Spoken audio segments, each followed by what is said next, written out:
花牌最有味道傳統，肯定係孔雀同埋龍柱。孔雀開屏，寓意係好兆頭啦，咁所以用咗喺花牌最高嘅位置，圍咗紅布落去。咁龍柱咯，擺喺兩邊，雕龍雕鳳咁樣，咁寓意兩邊好有莊嚴啊，好有霸氣。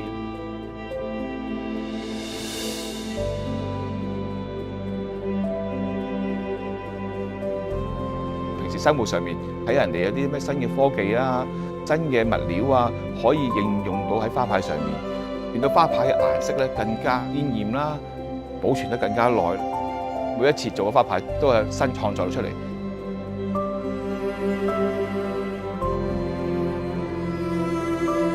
每一次創作咧都可以俾大家擺喺街度咧欣賞，好多人睇，好多人影相。呢一樣嘢係我嘅原動力。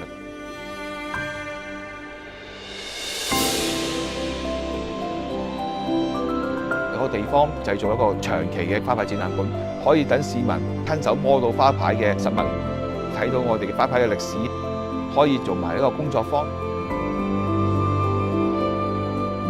每一次我都好想將我自己識嘅嘢傳承落去。花牌咧係香港先至有，好有特色嘅一件事，真係好需要保留。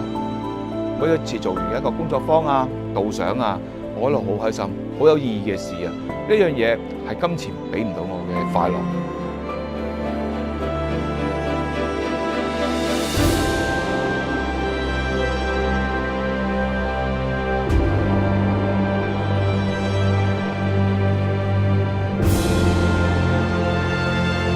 爸爸走咗之後，自己都好想我爸爸傳俾我嘅嘢，堅守到最後，對得住我爸爸，同埋對得住我自己，同埋對得住花牌呢一樣行業。